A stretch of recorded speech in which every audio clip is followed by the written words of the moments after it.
You are watching the Sunbeam Alpine channel. You're obviously interested in Sunbeam Alpines, so why not subscribe?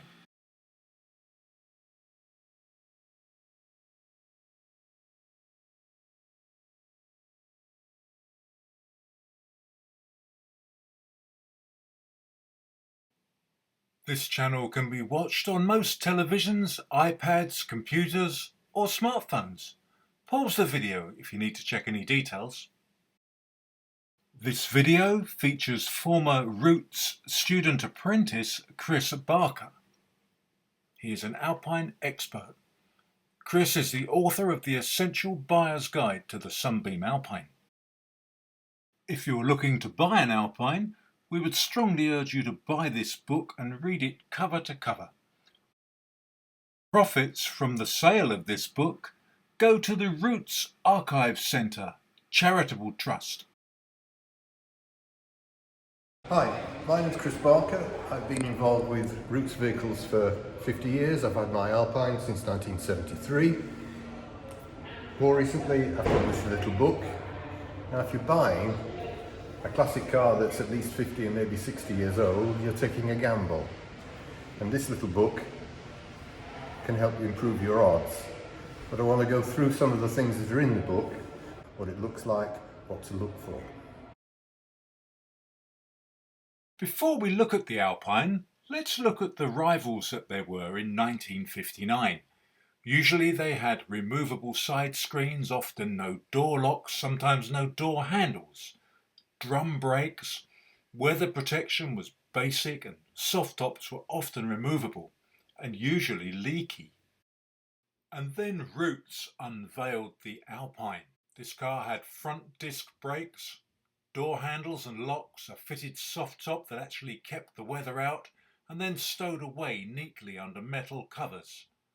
The Alpine was much more civilised and built to a higher standard of quality than most sports cars.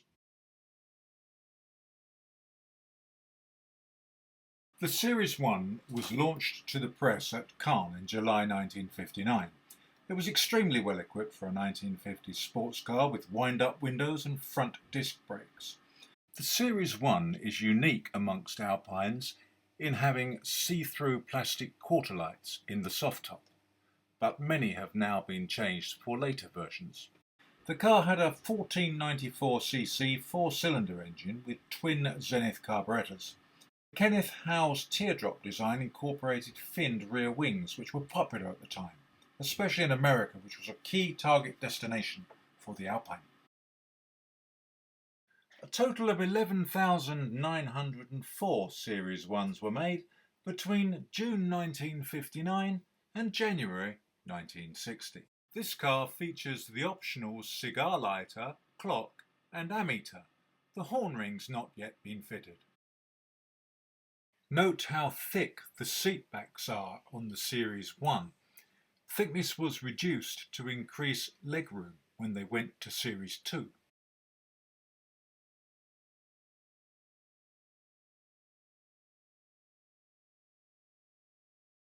Right, what we have here is an Alpine Series 1, the first of the kind. And you can see the chromium plated brass windscreen surround, and here you have a short stub which supports the dropping glass, and there's no quarter light. The Series 2 is similar, but it has a guide that supports the glass all the way up the front. And at the rear, the windows are curved forward. It's quite a small area. The rounded hardtop with the wraparound rear window. The hood's similar, except that the rear window is much smaller. Let's have a look at a very early engine bay. This is a Series 1 Alpine with the two downdraft Zeniths on the water heated manifold. This car has an alternator, would originally have had a dynamo. Coils mounted on the rocker cover. Heater valve on the bulkhead, which is true for Series 1 to 4.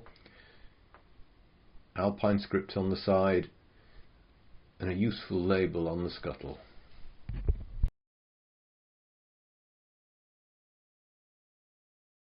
The The Series 2 replaced the Series 1 in September 1960 and incorporated a number of modifications, including the introduction of a larger 1592cc engine that had much more torque, as well as a full-height guide for the leading edge of the side window glass.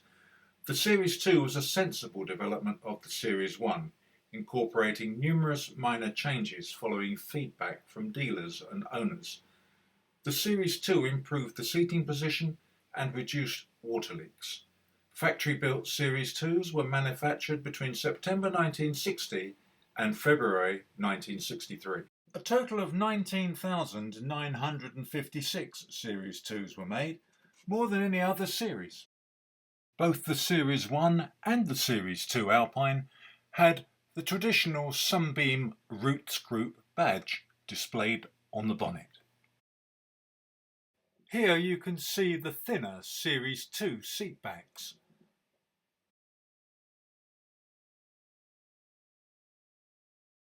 On this Series 2 dashboard you can see an original equipment switch on the right hand side of the dashboard for auxiliary lights. This will be blanked if not used.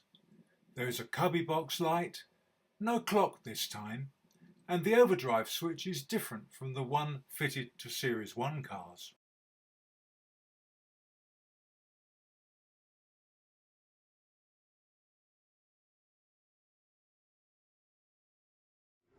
If we look at the front of this car, you've got the Sunbeam letters, the badge, the grille, the big bulbous overriders and the little round lights.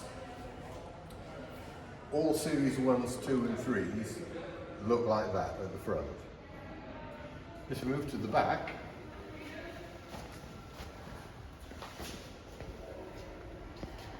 We've got these distinctive fins with the sloping back tail lights, the filler on the side, the same bumper and the same overriders. Now when Roots built the Alpine, they were looking at a premium product and they thought that having visible joints wasn't the quality that they needed, so all the joints were covered over with lead. It's a craftsman's tool that was devised a long time ago, so all the joints in this car are covered over. There are joints here which are leaded over, there are joints there which are leaded over. The wing has a joint there and that's leaded over and given a nice round corner.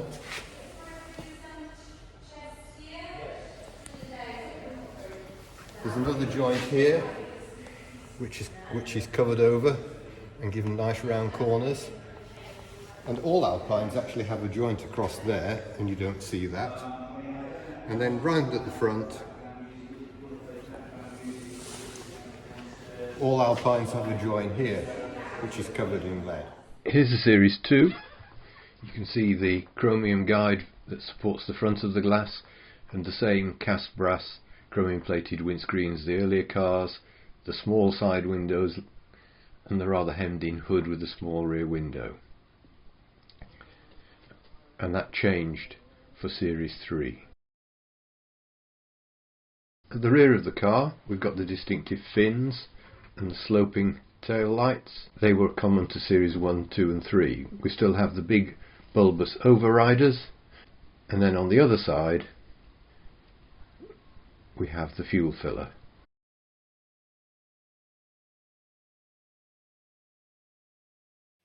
The Series 3 was launched in January 1963 and represented some radical changes to the earlier Alpines. The Series 3 retained the early car's fins at the rear, but adopted twin fuel tanks in the rear wings, which gave the car a huge boot or trunk space. The bonnet badge was updated and modernised. The new car had a more upright windscreen with fixed glass quarter lights and an all-steel hardtop. The Series 3 also introduced the distinction in models between a sports and a GT. The Series 3 GT had a single downpipe exhaust manifold.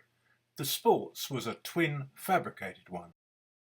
Primarily a Sports had a folding soft top, a plastic steering wheel and dashboard, and could be ordered with an optional black hardtop.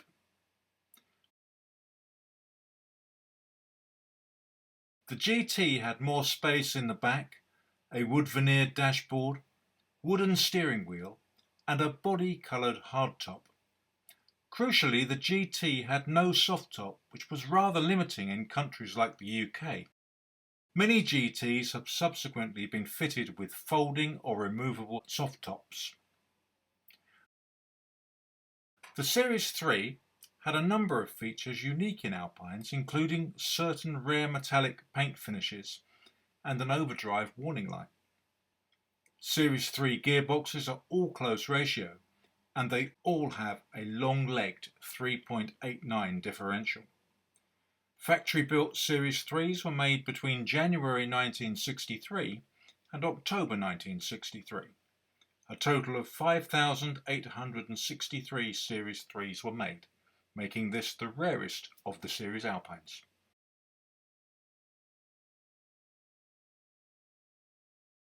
Another point about the Series 3 is that at the top here, the scuttle and the front wing are all leaded over with round corners, but at the bottom the wing to sill joint is now visible with a square corner, but at the rear it's still got the round and the leaded over seam.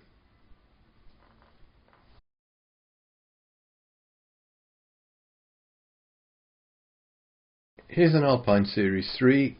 At the front it looks the same as the Series 1 and 2, with the same barred grille, big overriders, and at the rear it still has the fins and the filler cap, but in the middle we now have a new windscreen with stainless steel covers, big side windows and the quarter light, and the revised hood, still under the metal stowages. Here we have a Series 3 engine bay. This is the air cleaner. Many cars just have simple wire filters, but this has the rather rarer batwing and huge remote air cleaner. Over on the right side is a brake servo. Quite sensibly the owners replaced the original worn out gurling with a modern one. It looks very similar, but it's mounted the other way around.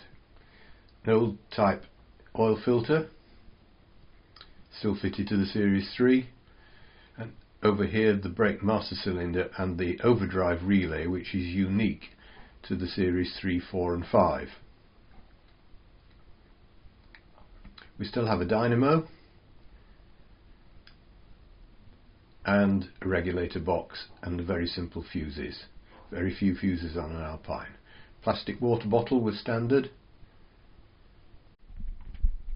So that's the Series 3.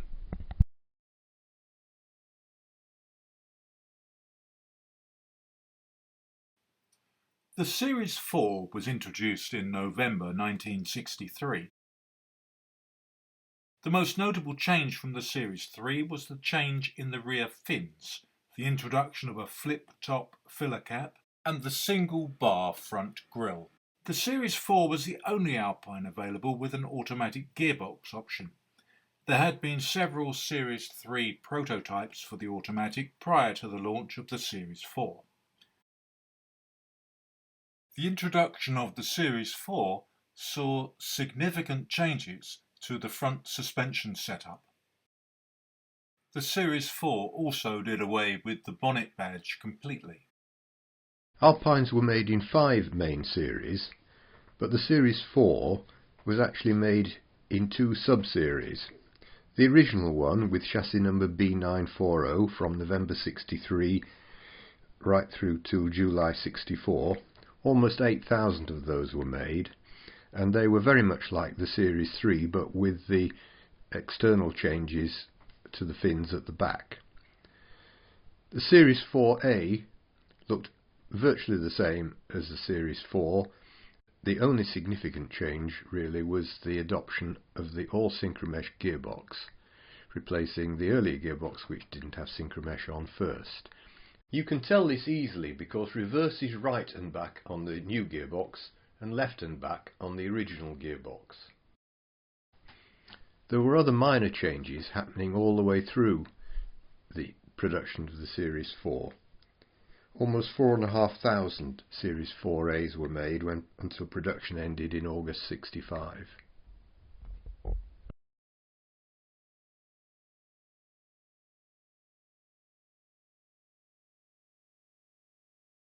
The Series 5 introduced the larger 1725cc engine with a 5-bearing crankshaft. This was a very strong and reliable engine that stayed in use virtually unchanged for many years in subsequent models. The Series 5 is identifiable from outside by the lack of Sunbeam letters on the nose and the reduction in the amount of lead loading, as well as the removal of the folding metal panels for the soft top enclosure. All of these were cost-saving measures. The reduction in lead loading means that these cars have visible seams at the edges of the scuttle and below the front and rear of the doors, and that the edges of the bonnet, doors and boot lid are square rather than rounded.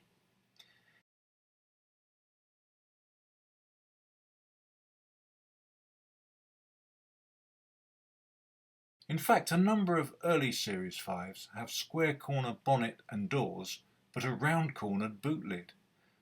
That was down to the company using up a number of round cornered boot lids that they had in stock. The introduction of an alternator and a switch to negative earth kept the car in line with the developments of other manufacturers. All Series 5 Alpines came with an oil cooler as standard. This was one area where they didn't cut costs. Factory-built Series 5s were made between August 1965 and January 1968. A total of 19,122 Series 5 cars were made, as well as an unknown amount of complete knockdown kits that were shipped across the world. Let's have a look at the Series 5, the last of the breed. We've got vertical tail lights which were used on other Roots cars and much lower fins, and they came when the Series 4 was introduced. Round the back you have a more modern overrider that also arrived with Series 4.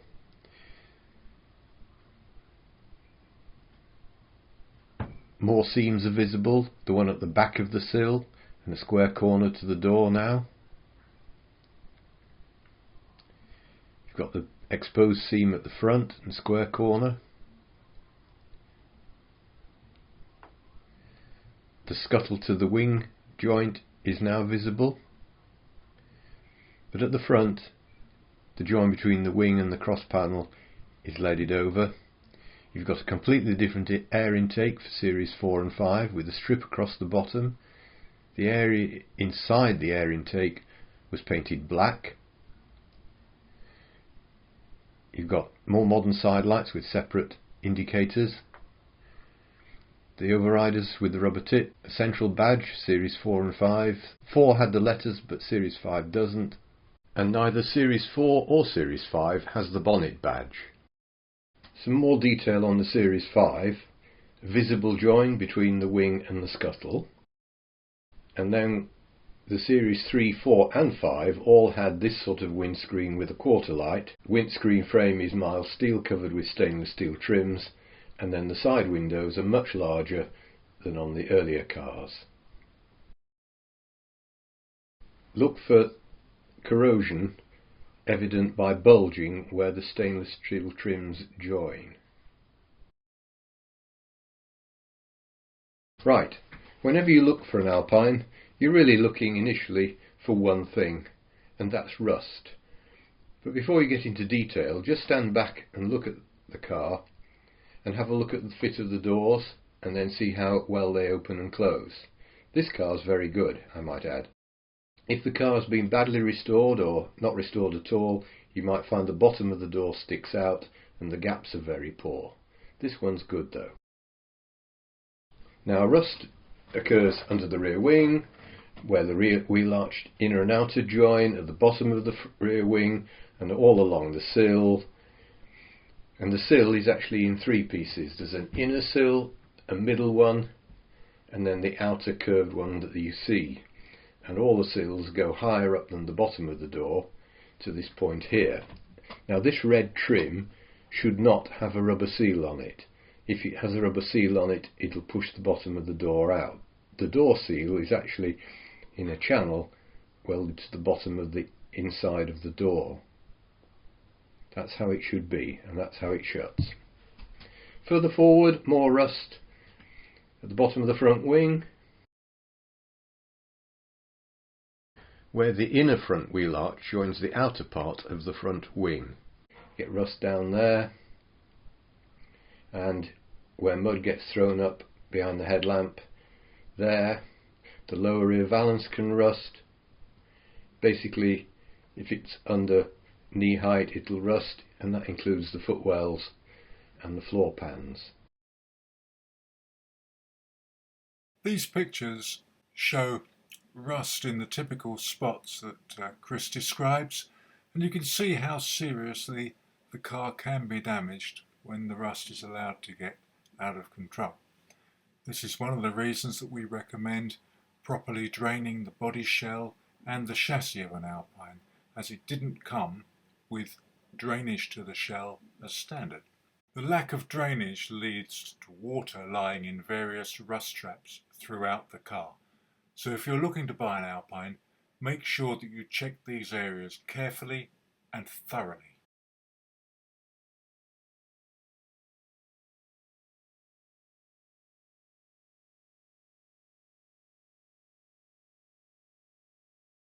Here's the Series 5 chassis plate.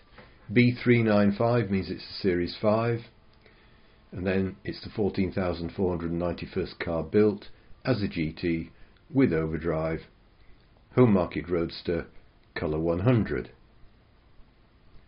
We've still got the SAL number there that Presteel Fisher put in.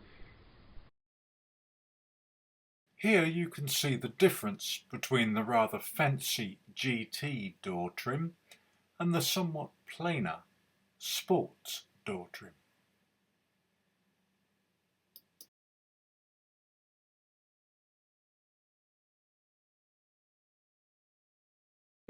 You can see it's one of the last few produced, and it was a GT with overdrive, colour 102.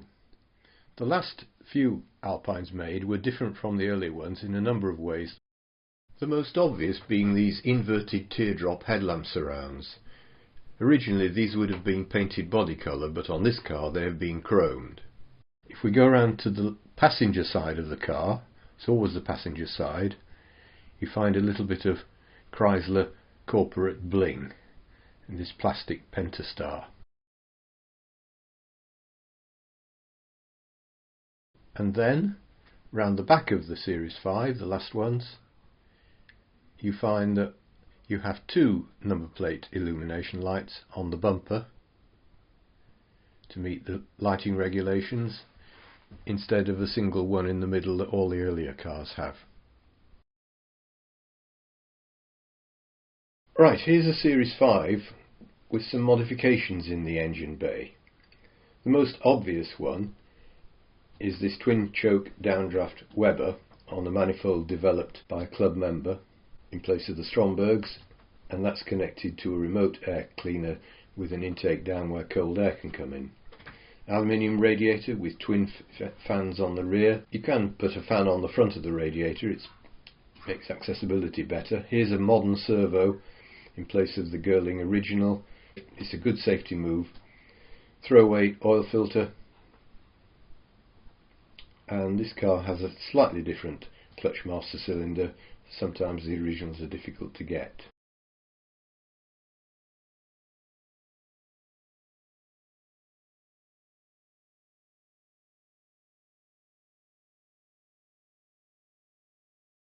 The Harrington Alpine was a conversion made by Thomas Harrington Limited of Sussex on cars that were supplied direct to them by Roots. There are two basic types: the Harrington Alpine, which always had whatever fins the production car had,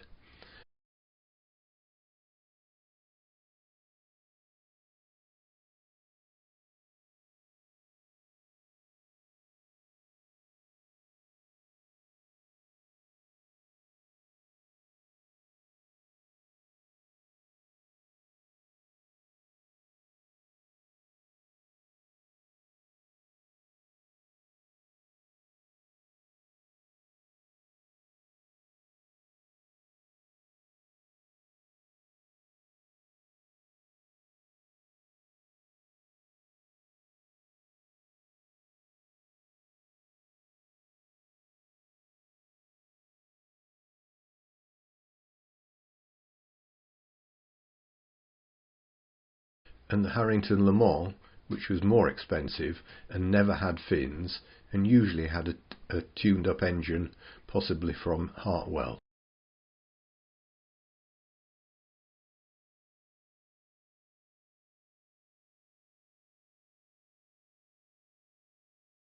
The original Harrington, and the purists refer to them as series, was based on the Alpine Series 2 in 1961, and it put a fiberglass hardtop onto the car permanently with a much smaller boot lid. There was no Series B, but the Series C looked the same except that the rear is now a hatchback.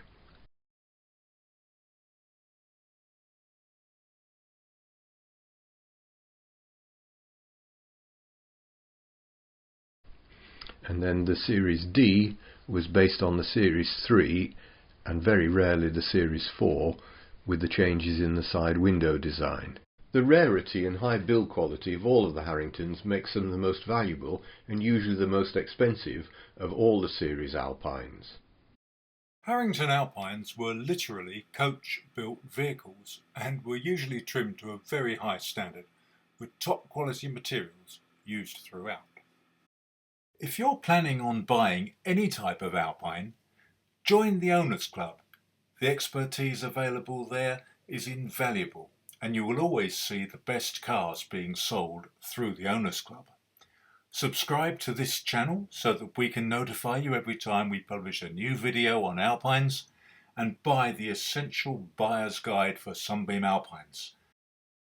If you do these things, you're giving yourself the best chance of finding an excellent example of one of the finest 1960s sports cars that there was. Good luck.